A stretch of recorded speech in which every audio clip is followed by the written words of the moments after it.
la parole de Dieu. Nous la lirons premièrement dans Éphésiens chapitre 6. Éphésiens chapitre 6.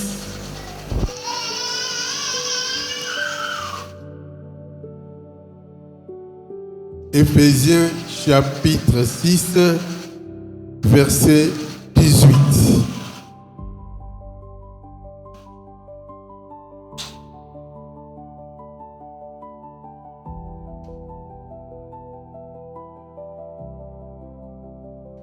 Voici donc ce que Jésus déclare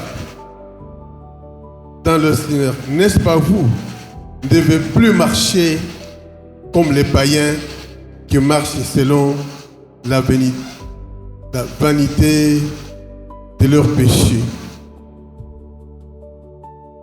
Ils ont l'intelligence obscurcie, ils sont étrangers à la vie de Dieu à cause de l'ignorance qui est en eux, à cause de l'endurcissement de leur cœur. Nous allons lire également en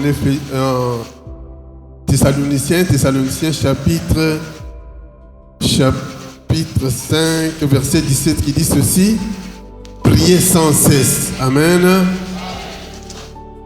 Nous allons nous asseoir. Seigneur notre Dieu, merci pour ces instants de la parole. Je ne suis, Seigneur, qu'un instrument, un canal par lequel tu veux nous parler. Permets maintenant que le Saint-Esprit utilise ton serviteur pour ne dire que ce qui vient de toi.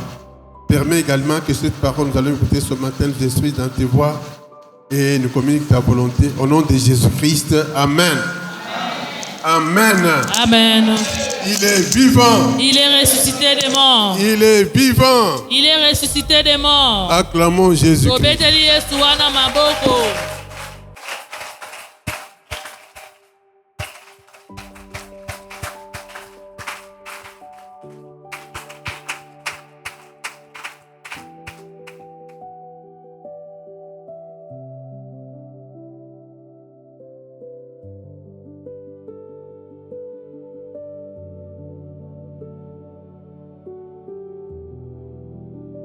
Il est vrai que nos prédications sont schématisées selon la suite logique. Celui qui a écouté la prédication de dimanche passé peut aussi comprendre la prédication d'aujourd'hui. Il y a une suite logique.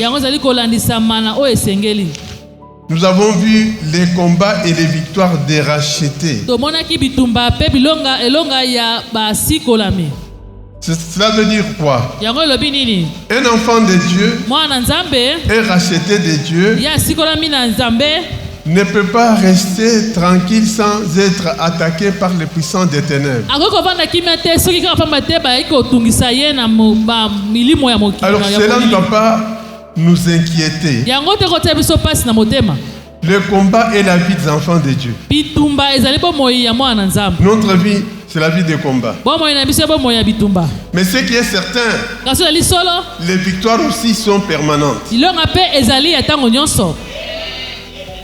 C'est pour cela nous devons suivre les consignes de Dieu. Les consignes de Dieu. Dieu nous a rassurés, nous a donné des versets qui nous rassurent la victoire. Et ces versets-là, je vous les ai donnés. Nous allons reprendre aujourd'hui. Alors aujourd'hui, nous allons voir quoi? 4 choses. 4 choses qui peuvent nous aider dans la victoire permanente. C'est l'Éternel qui combat pour nous. C'est l'Éternel qui nous protège. Mais nous aussi, il y a des choses de notre côté que nous devons faire pour que cette victoire reste permanente. La première des choses, la vie de prière. La vie de prière, c'est notre nourriture. Un enfant de Dieu, sa nourriture également, c'est la vie de prière. Nous devons prier sans cesse, à tout moment. Qu'il y ait des problèmes ou pas, qu'il y ait la souffrance ou pas, nous devons toujours prier. Donc il ne faut pas seulement prier quand il y a des problèmes. Non, même s'il n'y a rien, il faut toujours prier. Puisque le combat est permanent, il faut que la victoire aussi soit permanente. Jésus revenait du mont des Oliviers. Jésus revenait du mont des Oliviers où il avait passé la nuit là-bas. Mais tôt le matin, il vient au temple. Alors qu'il y avait un complot préparé depuis la nuit. Je te dis ceci. Le complot qu'on prépare nuitamment pour que le matin ça prenne forme. La prière de nuit peut anéantir le Alors Jésus revenait de la prière. Alors le complot était préparé par ceux-là qui se disent serviteurs de Dieu.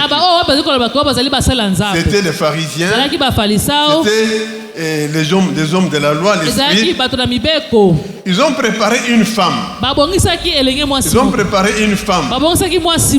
Cette femme-là, on est allé la présenter vers Jésus. Pour dire, nous avons attrapé cette femme en flagrant délit d'adultère. C'était pour éprouver Jésus. C'était des pièges tendus pour qu'on puisse l'avoir, le condamner, l'arrêter. Mais n'oubliez pas que Jésus était Dieu. Alors, en Israël, quand il y a l'adultère, on présente l'homme et la femme. En Israël, quand il y a l'adultère, pour reconnaître que l'adultère est vrai, il faut deux témoins. C'est ça la loi de Moïse. La loi de Moïse se veut ceci. Vous êtes venu accuser quelqu'un d'adultère, mais il faut qu'il y ait au moins deux personnes. Une seule personne peut mentir. Alors s'il y a deux personnes, qu'est-ce qui va se passer? Pour tuer les couples adultères, les témoins qui étaient présents, ils vont prendre une grosse pierre, taper sur le cœur des adultères pour les tuer. Et les autres aussi vont jeter leurs pierres. Mais écoute bien, on présente la femme adultère. Alors les pharisiens disent, dans notre loi, une telle femme doit être lapidée. Alors, ils avaient violé la loi de Moïse. L'homme adultère n'était pas là. Deux, ils n'ont pas produit les témoins oculaires qui étaient là quand la femme a commis l'adultère. Donc c'était un complot pour venir seulement tendre des pieds. Savoir ce que Jésus va répondre. Il y a des gens qui ont besoin de tes paroles. Ce qu'ils ont causé la nuit, tu ne sais pas. On va envoyer les gens chez toi. Que tu dises quelque chose. Les paroles que tu vas sortir de ta bouche, ils vont travailler sur tes paroles pour les retourner en accusation. Il faut être là à répondre. Jésus n'a pas répondu tout de suite. Il a dit simplement que celui qui n'a point de péché, qu'il soit le premier à jeter la pierre sur la femme.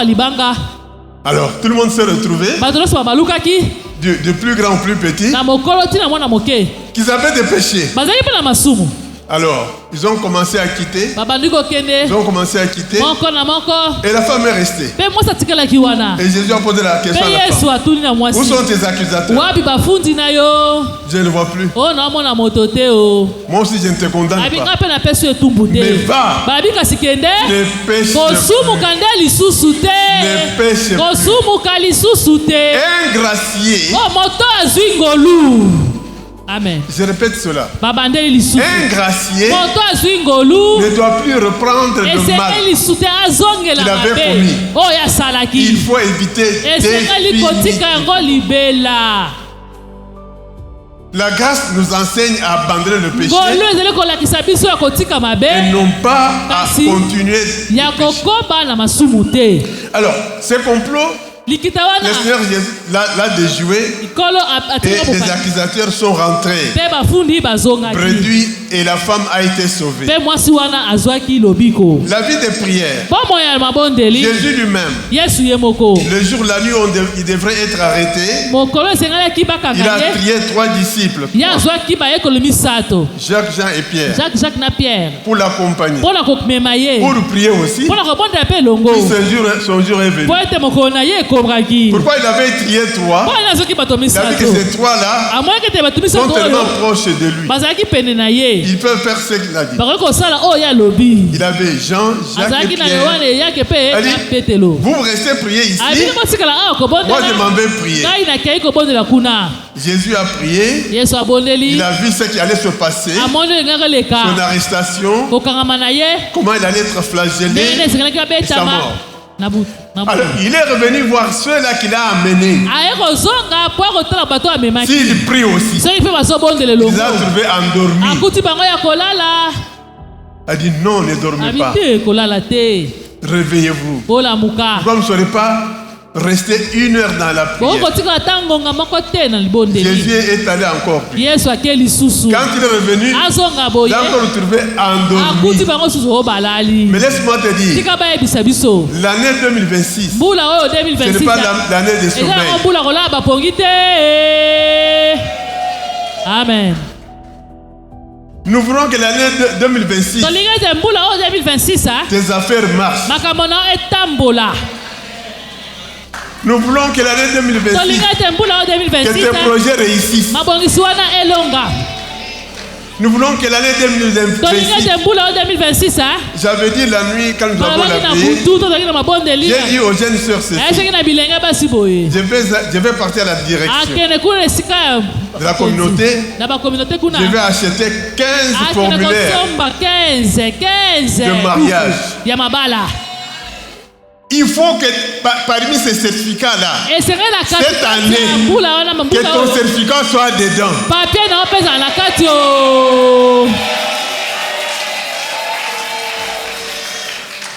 Il faut lutter. La vie, c'est une lutte. Il ne faut pas croiser les bras. Cessez de beaucoup dormir.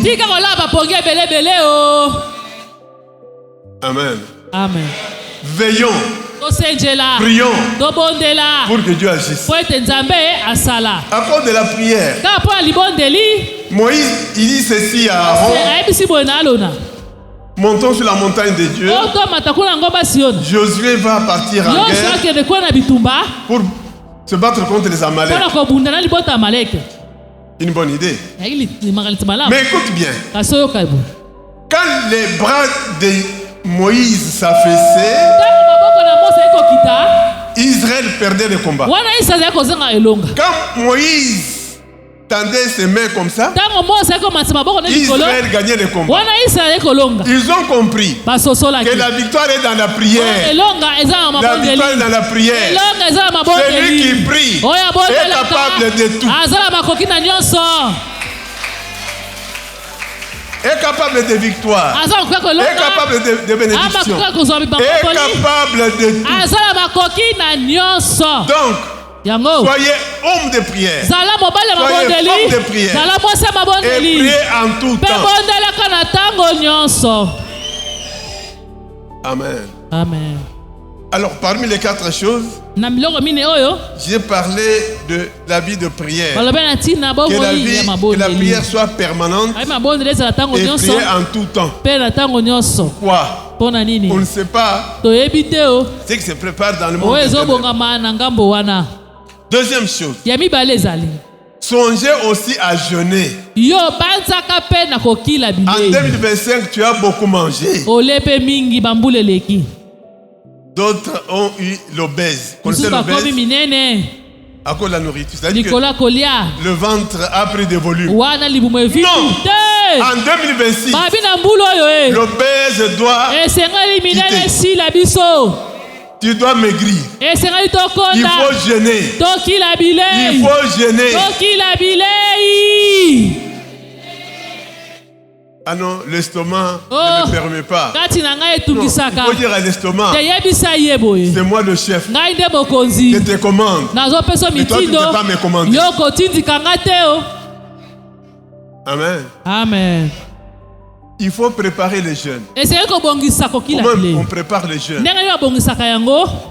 Tu peux avoir dans la semaine un jour de rendez-vous avec Dieu. Toi-même, tu choisis les jours. Tu dis ceci, Seigneur, pour mon problème, mon rendez-vous c'est chaque lundi. Mon rendez-vous c'est chaque mardi. Mon rendez-vous c'est chaque mercredi. Et quand tu prends ce rendez-vous, l'ange écoute. Il viendra voir ce que tu fais par rapport à ce que tu as dit. Pourquoi? Prendre ce rendez-vous, c'est une manière de chercher Dieu. On cherche Dieu dans la prière et dans le jeûne. Ce jour de rendez-vous-là, c'est le jour que Dieu aime. C'est le jour que le Seigneur attend. Il veut que ta façon de vivre change. Un racheté doit vivre en permanence avec Dieu. La communion, la présence avec. Alors, en jeûnant de cette manière, les choses vont changer dans ta vie. J'aimerais aussi, je parle à nos jeunes frères, je parle à nos jeunes sœurs. Le mariage ne s'obtient pas par des rêves, pas par des prophéties, mais dans la prière. Dans la prière, que le Seigneur peut donner une bonne femme, un bon mari. Ne regardez pas les hommes par leur figure. Ne regardez pas les femmes par leur figure. C'est Dieu qui connaît le cœur. Par tes prières, Dieu va mettre sur ta route un homme qu'il faut et une femme qu'il faut. Amen. Amen. Donc ce n'est pas la prophétie. Le mariage prophétique, ce n'est pas un bon mariage. Il faut que le mariage, Dieu lui-même ouvre la porte. Amen. Amen. Je connais un serviteur de Dieu. Il est aussi pasteur comme moi. Il a eu son mariage par prophétie. Alors qu'est-ce qui s'est passé plus tard? La femme était dans les ténèbres. On l'a découvert plusieurs années après. Et quand la femme a vu que on a découvert, elle a avoué. C'est vrai, je suis sorcière. Mais qu'est-ce qui s'était passé? Comment cet homme a eu ce mariage? Dans l'église là où il priait, la femme là était prophétesse. La femme prophétise. Il dit à l'homme, tu ne vois pas ta femme. Tu ne vois pas ta femme. Mais ta femme est ta face. Tu ne vois pas ta femme. Donc c'était elle qui prophétisait l'homme et c'était elle la femme. Le mariage a eu lieu. Mais plus tard, quand nous parlons aujourd'hui, la femme est déjà auprès du Seigneur. Il a laissé une fille, je crois, de 18 ans. Ils n'ont eu qu'un seul enfant. Alors c'est dire que le mariage ne s'obtient pas par des émotions, pas par des sentiments. À genoux. À genoux. Ne posez pas de conditions. Ne dites pas au Seigneur, pour moi je suis de petite taille, j'aimerais un mari de 2 mètres. Hein? Que le mari soit de 2 mètres, comme moi je suis de petite taille. Non, on ne se marie pas comme ça. Comme moi je suis brune, je cherche un mari de teint clair. On ne se marie pas comme ça. On se marie en donnant des critères spirituels. Seigneur, je veux un mari qui te connaît, qui te craint. Je veux une femme converti, qui te craint. C'est ça qu'il faut dire au Seigneur. Un jour, j'étais à Limité. C'était à la station d'essence. J'ai acheté le carburant.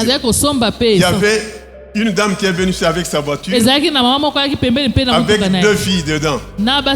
Curieusement, il y avait 3 étudiants qui passaient aussi. Ces étudiants ont vu la dame était au volant avec ses 2 filles derrière. Et vous savez qu'il disait, voilà la famille, il faut se marier. C'est ça la famille, il faut se marier. Leur maman est au volant, les enfants. C'est une famille de riches. N'allez jamais se marier dans la famille de pauvres. Oh, ne suivez pas la richesse, suivez Jésus.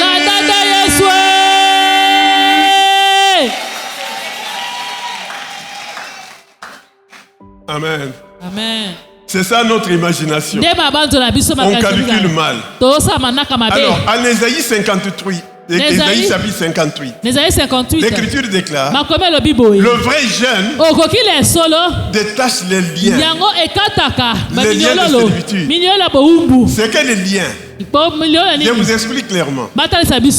Tel que nous sommes là, nous avons les caractères reçus par naissance. Il y a des caractères innés transmis dans le sang à la naissance. Dans ces caractères innés, il y a des bons caractères, il y a des mauvais. Mais quand on vient au Seigneur, on vient avec tous ces caractères. Mais comment les mauvais caractères peuvent être détruits? C'est pas la prière en jeûne. La prière en jeûne va nous détacher des mauvais caractères. Et nous devenons libres. Peut-être on était très colérique, mais la prière en jeûne t'est détaché de la colère. Peut-être tu étais un homme prêt à se battre quand tu te fâches. Mais la prière en jeûne peut te détacher de tout. N'oublie pas, Jésus a dit ceci à ses disciples. Quand ses disciples ont échoué le miracle, le miracle c'est quoi? Il y a un papa qui a amené son enfant. Il était elliptique. Alors, le papa, au lieu de déranger Jésus, les disciples ont prié. L'esprit n'est pas sorti.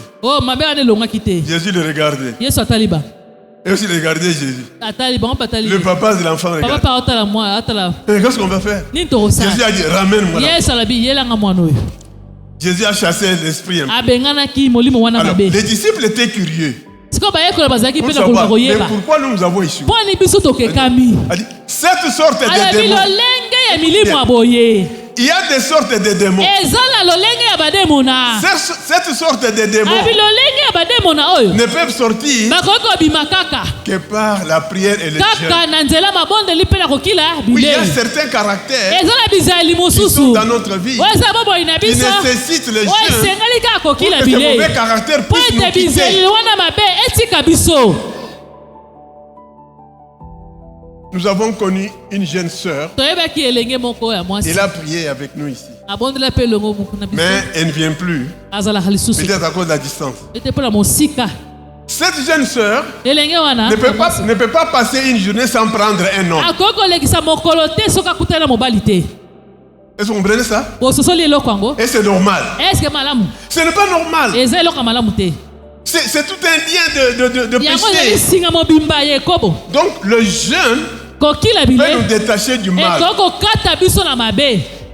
et nous rendre libres. Amen. Il y a des gens qui cachent les caractères, mais ce que vous cachez, ça peut grandir. Et t'enfoncer dans le mal. Il faut lutter contre les péchés qui sont issus de notre naissance. Peut-être on a dit dans cette famille, les gens échouent toujours. Mais toi tu ne dois pas échouer. Si la famille échoue, toi tu dois faire l'exception. Puisque tu n'es pas tout le monde.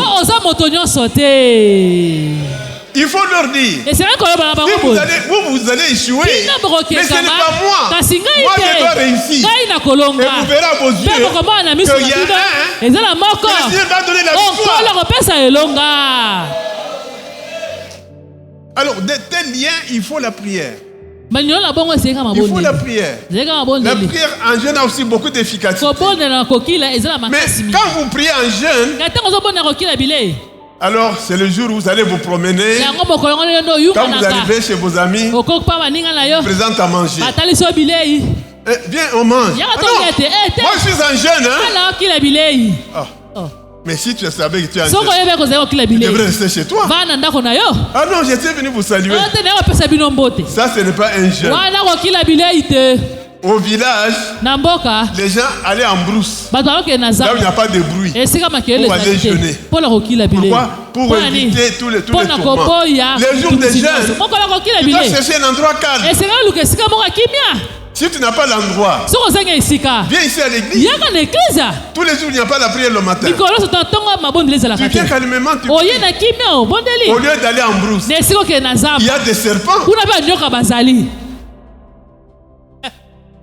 Amen. Amen. Au lieu d'aller en brousse, il y a quoi? Il y a des serpents. Alors, tout cela, c'est pour que nous devons jeûner. Mais si quelqu'un va vous tromper, moi je suis prophète.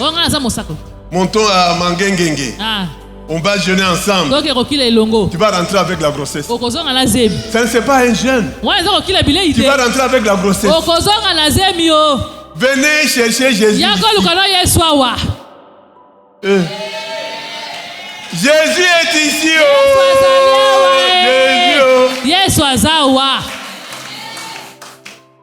Si vous ne savez pas, demandez au frère Prudent, il connaît ça. Frère Prudent connaît le secret. Zambe Azaliawa. Zambe Azaliawa. Amen. Demandez au frère Prudent. Lui, il a découvert que Zambe Azaliawa. Mais vous allez chercher à Mangeng avec un prophète. Attention, ne rentrez pas avec la grossesse.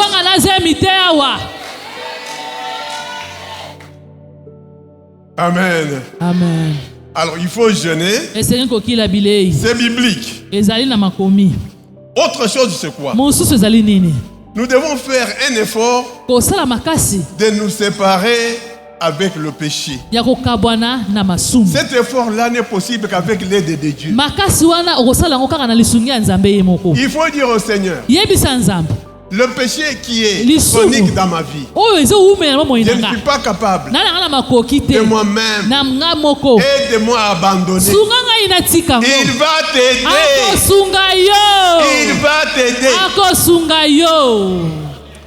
Bien-aimé, je ne dis pas que je suis né avec la colère, non. Mais un jour, je me suis fâché. C'était en 95. Alors le Seigneur m'a dit, si tu continues avec cette colère, je vais te tuer. Seigneur, mourir seulement pour la colère. J'abandonne. Je suis entré en prière en jeûne. J'ai prié pendant 3 jours. Pour abandonner la colère. Moi je vais mourir seulement pour la colère. Alors, même pour la colère, tu peux manquer. Moïse a manqué pour la colère. Il a marché avec le peuple. Les miracles se sont passés. Mais ce jour-là, on a dû frapper une seule fois. Il a dit, est-ce que dans ces rochers que l'eau sortira? Très en colère. Le Seigneur lui a dit, Moïse, comme tu ne m'as pas honoré, comme Comme tu ne m'as pas honoré devant l'assemblée, tu n'entres pas. Mais Moïse, regardez la puissance. Il parlait avec Dieu bouche à bouche. Mais nous, moi et toi, mes amis, vous ne comprenez pas que nous avons tout intérêt à abandonner le péché. Tout intérêt à abandonner le péché, abandonner la colère, abandonner la rancune.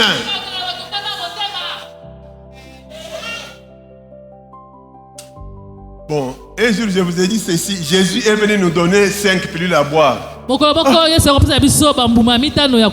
pilules pour boire. Nous voulons du miel. Dites à Jésus, nous voulons le miel. Et non pas la pilule. Non, c'est ta mère. Non. Matthieu 5. Verset 44. Il y a 5 pilules que le Seigneur a données. Aimez vos ennemis. Est-ce que vous pouvez aimer vos ennemis? Mais pour Jésus, aimez vos ennemis. Si vous aimez vos ennemis, vous allez les rendre faibles. Ils ne peuvent rien te faire. L'amour que tu adresses la barrière, ils feront tout. Dieu aussi fera tout. Ils feront tout. Dieu aussi fera tout. Ils ne peuvent pas t'atteindre.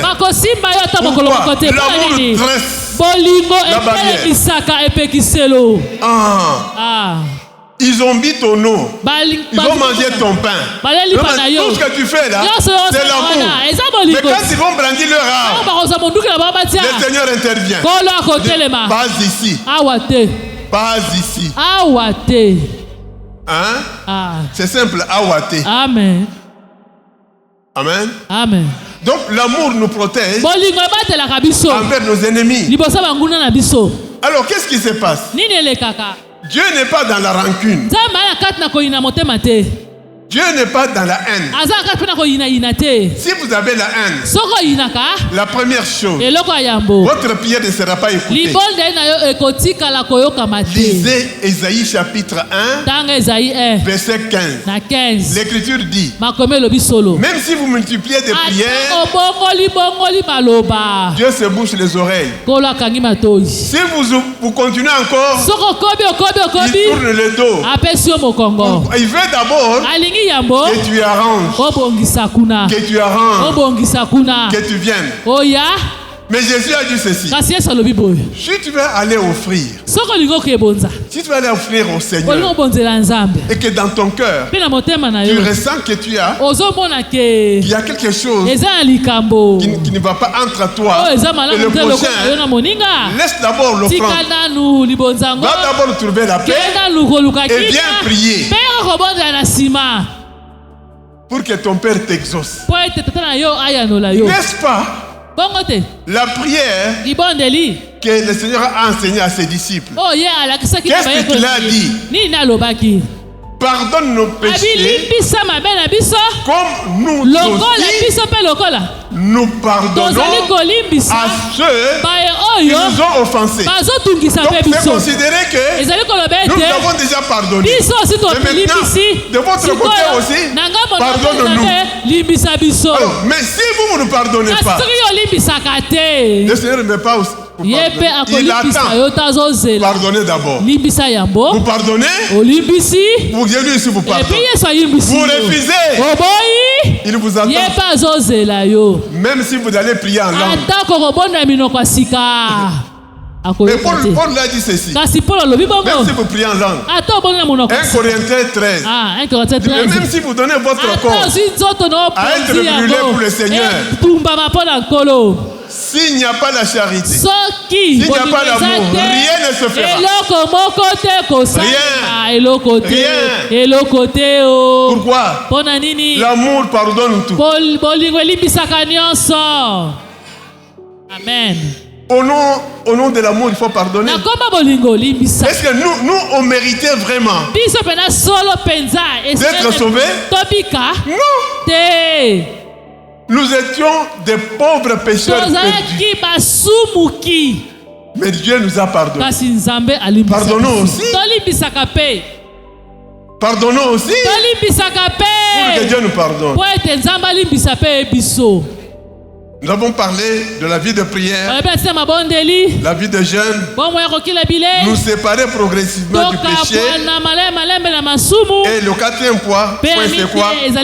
La confession permanente de la parole de Dieu. Qui a reçu ce papier? Qui a reçu ce papier? Très bien. La confession permanente, c'est quoi? La parole de Dieu est constituée de trois choses. Si tu veux bien, nous voulons atterrir. La parole de Dieu est constituée de trois choses. La première chose, la révélation de Dieu. La deuxième chose, la loi de Dieu. Et la troisième, les promesses de Dieu. C'est ça toute la parole. La révélation de Dieu, la loi de Dieu et les promesses de Dieu. Alors, qu'est-ce que nous devons faire? Nous devons mémoriser la parole.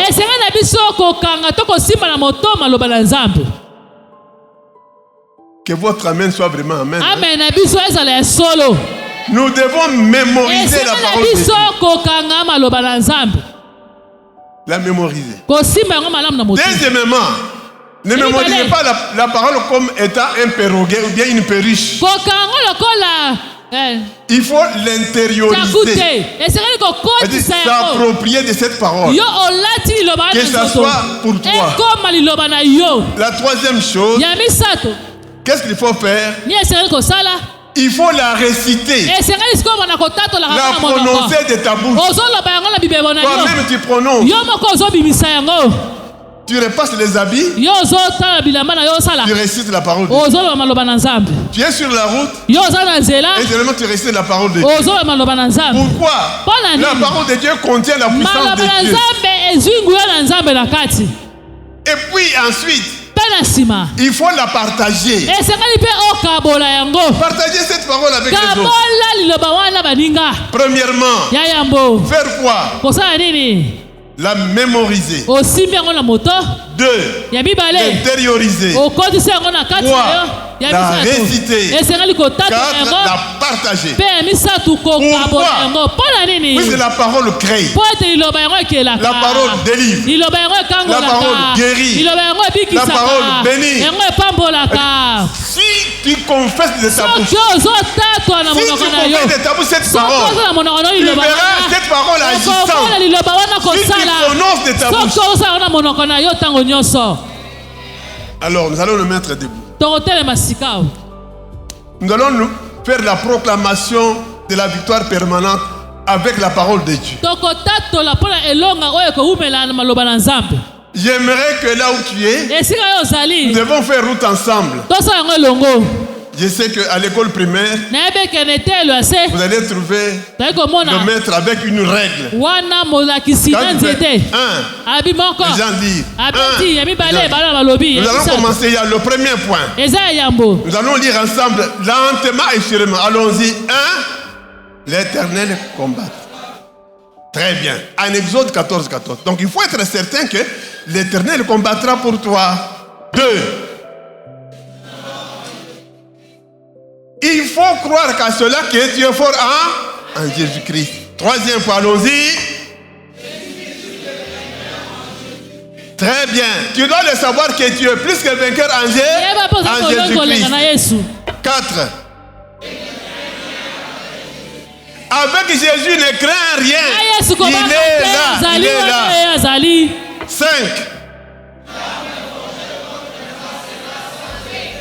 Attends. Est-ce que tu crois à ça? Celui qui croit qu'il lève la main. Toute arme forgée contre toi sera sans effet. 6.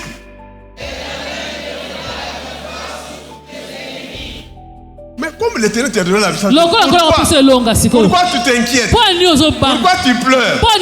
Pourquoi tu parles même aux arbres? Non. L'Éternel te donnera la victoire sur tous tes ennemis. 7. Oh, qui croit qu'il a vaincu ses ennemis à cause du sang de l'agneau? Acclamons d'abord le Seigneur pour la victoire. Amen. 8. C'est-à-dire, vous êtes intouchable. Vous êtes invisible. Intouchable. Personne n'a le droit de te toucher. 9. Voilà. Ils te feront la guerre. Ils te vaincront. Acclamons le Seigneur. Ils te feront la guerre. Ils te vaincront jamais. Car il est là. Il est là. Le grand Dieu. Le Dieu de gloire. 10. Dans ta famille, sois la tête. Si dans ta famille, il y a les écueils, mais toi, sois la tête. La tête de la famille, c'est toi. Sois la tête et non pas la queue. Sois la tête et non pas la queue. Amen. Allons-y. 11. Voilà le pouvoir que tu as reçu. Chasser les démons au nom de Jésus. Ne paniquez pas. Tu as reçu le pouvoir de chasser les démons. Quel que soit leur nom. Quel que soit leur nom. 12.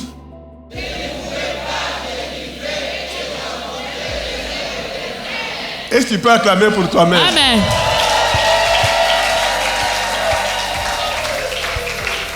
Tu ne mourras pas. En cette année 2026. Tu vivras. Tu rencontreras les œuvres de l'Éternel. Acclamez Dieu, acclamez Dieu, acclamez Dieu. 13.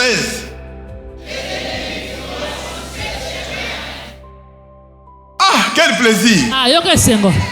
Ils fuiront devant tes yeux sur combien de chemins? 7 chemins. Quelle joie! 14. Gloire au Seigneur. 15.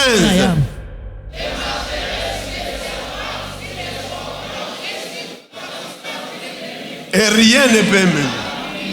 Acclamons le Seigneur.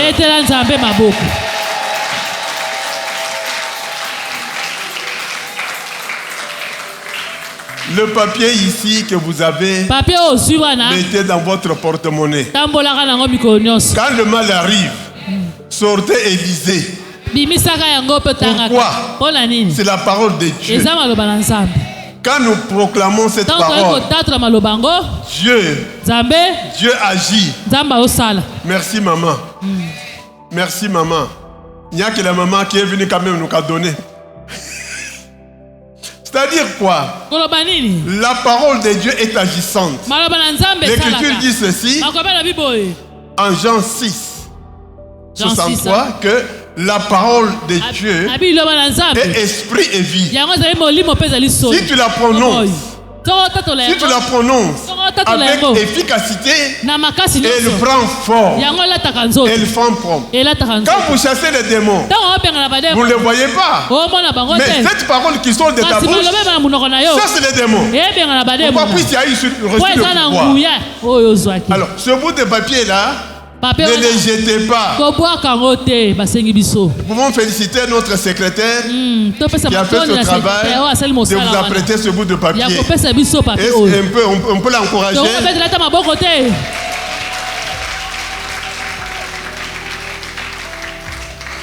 Alors c'est dire quoi? C'est dire que les 15 références là te rassurent que Dieu là, il agit dans ta vie et il agira.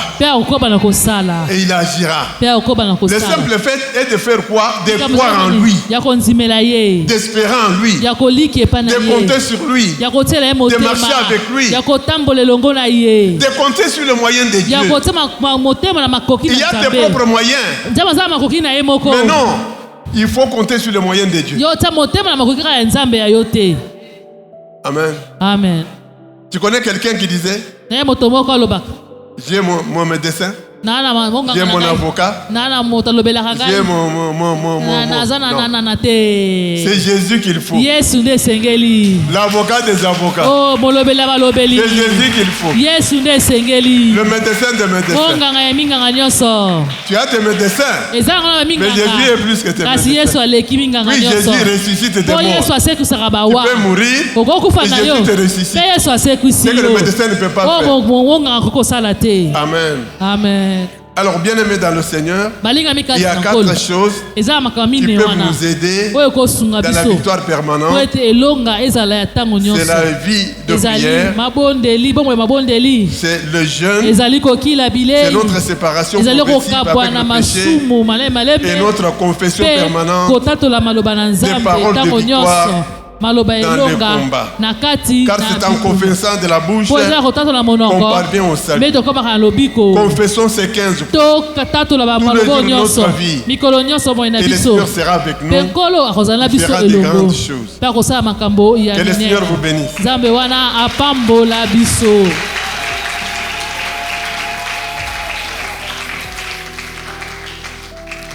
Nous allons passer à l'accueil de l'enfant. Nous avons le bébé au milieu de nous. Mais il fallait me le dire. On dit que le mari est en déplacement, l'accueil ce serait au retour du mari. Que le Seigneur vous bénisse.